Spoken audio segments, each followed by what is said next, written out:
Ondrej Rigo is a Roma serial killer and necrophile who targeted women in Bratislava, Munich and Amsterdam from 1990 to 1992. Currently serving a life sentence for 9 murders and 1 attempted murder in Leopoldov Prison in Slovakia, Rigo has been diagnosed with a schizoid personality disorder and an antisocial personality disorder as well as necrophilia, finding pleasure in having intercourse with women with mutilated heads. Rigo remains the Slovak murderer with the highest number of victims, and he is also the most prolific serial killer in modern Slovak history. Ondrej Rigo has a daughter. According to an article in the Slovak newspaper SME, Rigo is of Roma ethnicity. Even as an adult, Rigo was a man of short stature.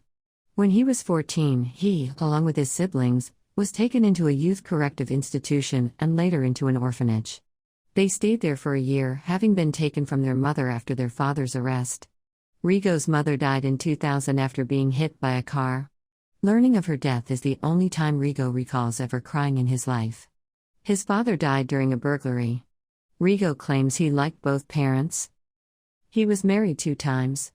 His first marriage was during his military service, but when we returned to Bratislava she started to become jealous. You know, an Easterner, meaning from eastern Slovakia, a culturally and linguistically distinct region of the country, so she returned to Poprad. I went with her to say goodbye at the station, recalls Rigo. Little is known about his second marriage. The woman he was with in the movie theater on the night of his last murder is being referred to as his partner. Ondrej Rigo worked in the heater room of this hospital in Bratislava on Bezrukova Street. In Bratislava, Rigo worked in Hotel Carlton, where he was arrested. Before that, he worked as a firefighter in a heater room for the Pravda newspaper, a hospital on Bezrukova Street as well as a hospital on Sulikova Street, having also completed his gasman certification. Before committing his first murder, Rigo had already been convicted of crimes 11 times. He was a criminal from an early age, focusing mainly on home burglaries. The last time period he was in police custody in Slovakia was from September 28, 1989 to December 9, 1989, because of unauthorized leaving of the Republic, which was illegal under communist rule.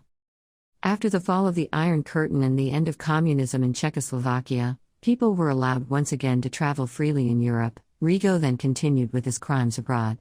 On December 9, 1989, the same day he was released from prison, he traveled to Vienna without any valid passport. There, he acquired a fake Yugoslavian passport in the name of Neto Ikic. Later, he traveled to West Germany to meet his brother. In Bavaria, he asked for asylum, using his fake passport. He was, however, sentenced by the German authorities to 2 months in prison for forging documents. He spent his sentence in a prison in Bad Reichenhall. After his release from prison, Rigo escaped from a refugee camp and traveled to Munich, where he continued his burglaries and started his killing spree. An important factor in Ondrej Rigo's conviction was his consistent modus operandi. His attacks occurred during the night or very early in the morning. He wore his socks on his hands at all times during the attacks in order not to leave any fingerprints. He would sneak into apartments in the basements, on the ground floor or with easy access via the balcony, usually entering through a window. He would always pick women sleeping alone and beat them to death with a metal rod, wooden stick or a rock, always hitting the head. The murder weapon is always left at the crime scene. After killing the victim he would cover the victim's upper body with a blanket. Then he would copulate with the body both vaginally and anally. Sometimes, he would mutilate the body some more during intercourse. He smoked at the crime scenes and threw cigarette butts on the floor. Usually, he robbed the victims of some easy-to-carry valuables. After arriving at Munich, Rigo murdered twice in 3 months. His first victim, Helena S., probably surprised Rigo while he was burglarizing her apartment. He killed her and got aroused sexually, recalled Anton Heretic, author of Rigo's psychological evaluation during investigation. On the night from June 7 to June 8, 1990, he sneaked through a partially open window into the ground floor bedroom of Helena S. At an unspecified location in Munich. Rigo smashed her head with a 2.5 kilogram metal pipe, wrapped the upper part of her body in a blanket, and RPD her corpse. Before leaving, he may have stolen some easily portable valuables. He disposed of the murder weapon directly beneath the bedroom window. On the night between July 31st and August 1st, 1990, Rigo snuck through the partially open balcony door and into the Munich apartment of Ilka Z., 27, murdering her, again using a metal pipe. Rigo also stabbed her in the neck with a screwdriver, most likely during the act of copulation. He performed both vaginal and anal intercourse with her body. Afterwards, he covered up the body and searched the house for valuables, finding a golden necklace and an unknown amount of German marks, which he stole. The murder weapon and a man's sock was later found by the German police at the crime scene. In October, Rigo left Munich for Amsterdam to visit his sister, Helena. Maria van der W. was a woman living alone in Amsterdam. During the night of September 27, 1990, Rigo snuck into her ground-floor apartment through a partially open balcony window and killed her with a stone weighing over 5.5 kilograms. He stripped the body naked and copulated with it. Again he robbed his victim, stealing a camera, a woman's wristwatch, 2 boxes containing coins, and some other valuables. In the kitchen, he found a bottle of Slivovica and drank it. Later, in court, a witness would testify that Rigo had a liking for this particular drink. Rigo left for Bratislava, Slovakia the day following the murder. His killings continued with the murder of Terezia R. inside a retirement home in Bratislava, on October 6, 1990. He bludgeoned her with his fist while she was sleeping. The retirement home reported prayer books, a rosary and 4,000 KCS as missing. Underneath the balcony, the police found some Dutch coins and cigarette butts with Rigo's DNA on them. On January 3, 1991, early in the morning, the bodies of Anna P. and her son Urian were found inside a ground-floor flat in a dormitory at an unspecified location in Bratislava. Rigo entered the apartment through a window around midnight. The son was sleeping beside his mother when Rigo crushed their heads with a wooden stick. Anna P. tried to protect her son. Afterwards, Rigo copulated with her body. Anna P., who had emigrated to Switzerland in 1982 with her son and husband, was in Bratislava with her son for only a few days for New Year's. Jana B. became the first person to survive Rigo's attack on January 9, 1991, when she managed to fight him off after being attacked in her first-floor Bratislava apartment on Kutuzovova Street. Rigo gained access through a ventilation window above the door. After the unsuccessful attack, he quickly fled the apartment. Jana B. noticed that Rigo's light blue pants were hand-sewn in the crotch area, which later helped in identifying him. The police indeed found such pants in his closet. That same night, before attacking Jana B., Rigo entered through a different window in the neighborhood, but it led only to a small, locked storage room. 3 months after his last kill and for the attack on Jana B., he murdered Helena N. near Zarodnica Street in Bratislava. This was very near his previous murder scene, possibly even on the same street. Rigo removed a net from the kitchen window of this ground-floor apartment, killing Helena N. with a piece of concrete. Henrietta O. was attacked on July 14, 1991. Rigo gained access to her Bratislava apartment through the window, which she probably left open because of the heat. She was playing her guitar late into the night. Rigo smashed her head in, RPD her, and robbed her, leaving her for dead. Henrietta O. initially survived the attack but died 18 days later. Henrietta O.'s grandmother was sleeping in another room of the apartment at the time of Rigo's attack. She was nearly deaf, and could not hear Rigo attacking her fatally injured granddaughter. Rigo's final victim, Matilda U., was murdered on March 4, 1992, in the center of Bratislava in a porch house on Obkodna Street. That night, Rigo was in a movie theater, Dukla, on Shansova Street with his girlfriend. They were returning home together when he suddenly told her that he had to take care of something and got off the trolleybus. He did not come home until the following morning. Another unnamed victim from Bratislava, killed with a knife, has been inconclusively attributed to Rigo. The victim was a woman found the morning after her murder by her son. The murder is considered unsolved as of 2008. Rigo gave some of the items he stole from his victims to his daughter. Ondrej Rigo was arrested by the Slovak criminal police on March 4, 1992, only hours after his last murder. He was arrested in Hotel Carlton on Hviezdoslavova Square in Bratislava, where he was employed as a cloakroom attendant. At the time of his arrest he was still without his socks on, which he had used in the attack. Later, he would claim that the blood on him was syrup and that his sperm found on the victim was arranged by a prostitute from an erotic club.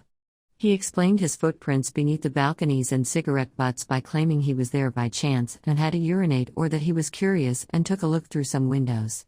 He explained his possession of jewelry by saying that women often gave him gifts. Janabi, the only survivor of his crimes, clearly saw Rigo's face because inside the apartment where she fought with Rigo, there was some light from a street light outside. She would later attend his trial wearing a wig to remain unnoticed. The criminal police of Germany, Netherlands and Czechoslovakia had been investigating each of Rigo's murders separately. It was only after his arrest that they started cooperating on the case. Ondrej Rigo was sentenced on December 7, 1994 by the City Court of Bratislava after a trial that lasted 10 days. A Senate headed by Peter Samko sentenced him to life imprisonment in the third class, which means highest security prison in Slovakia. When details of his crimes were read to him in court, Rigo did not react in any way. He was sitting rigidly and leaning a bit forward with his face showing no emotion throughout the trial. His file consisted of 5,500 pages. As explained by Samko, the sentence was chosen based on directly or indirectly proven 9 murders, the especially brutal way in which he committed the murders, as well as the fact that possibilities of his resocialization are quite limited, and the prognosis is poor. There was also DNA evidence presented to the court consisting of blood analysis and analysis of semen from the victims, as well as testimonies of 194 witnesses. Rigo never pleaded guilty to any of the murders and he does not feel guilty. Rigo has appealed the first-order court sentence. In his appeal, he claims he is innocent, without giving any kind of proof. Rigo's appeal process at the Supreme Court of Slovakia started on February 27, 1996. During his finishing speech, the representative of the General Prosecutor's Office of Slovakia, Ivan Siges, proposed to confirm the life imprisonment sentence because Rigo's guilt had been proven once again in the appeal process. On February 28, 1996, the Senate of the highest court of Slovak Republic denied Rigo's appeal and confirmed his sentence. There is no other appeal possible. After serving several years in Ilava prison, Rigo was transferred to Leopoldov Prison. According to court-appointed psychologist Anton Heretic, author of Rigo's psychological profile during the trial, Rigo is a psychopath. He does not accept any social norms, he is lacking empathy and behaves very impulsively. At the same time, he is a schizoid personality, unable to create relationships with others. He has strange thoughts and hobbies and he is a loner. He is a combination of schizoid and antisocial psychopath, creating a very dangerous type of criminal, claims Heretic.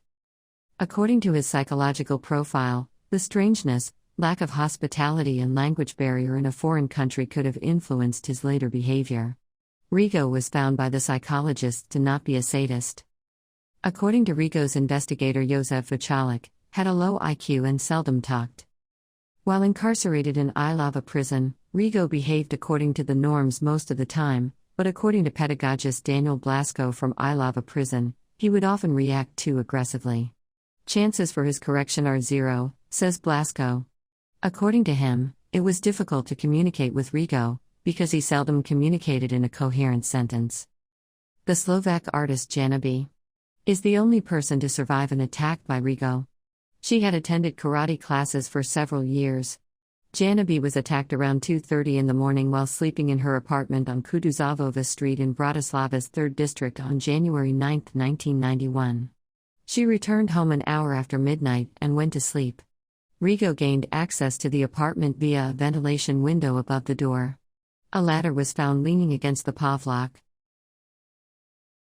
I was woken up by a hit to the head and I saw a man standing by my bed.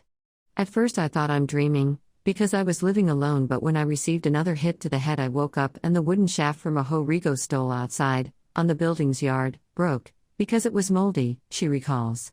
Janabi jumped from her bed and started defending herself immediately with the broken piece of wood. When Rigo went to the door, unlocking it from inside, she threw a chair at him.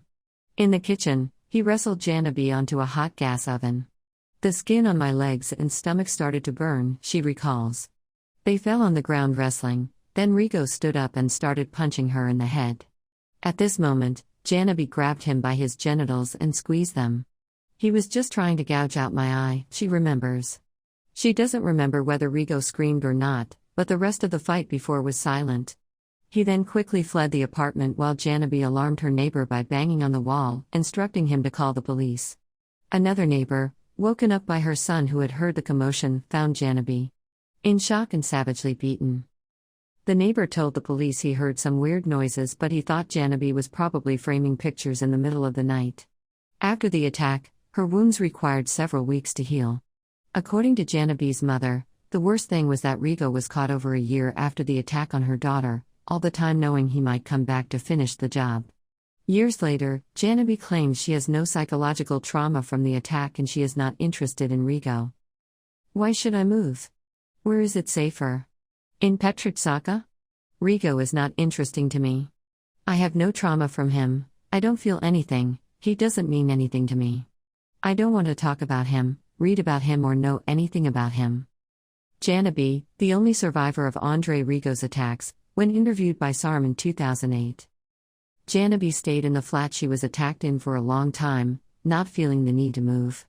Other sources claim she got a dog and had to have a light on during the night for 7 years after the attack, afterwards finally moving out from the apartment.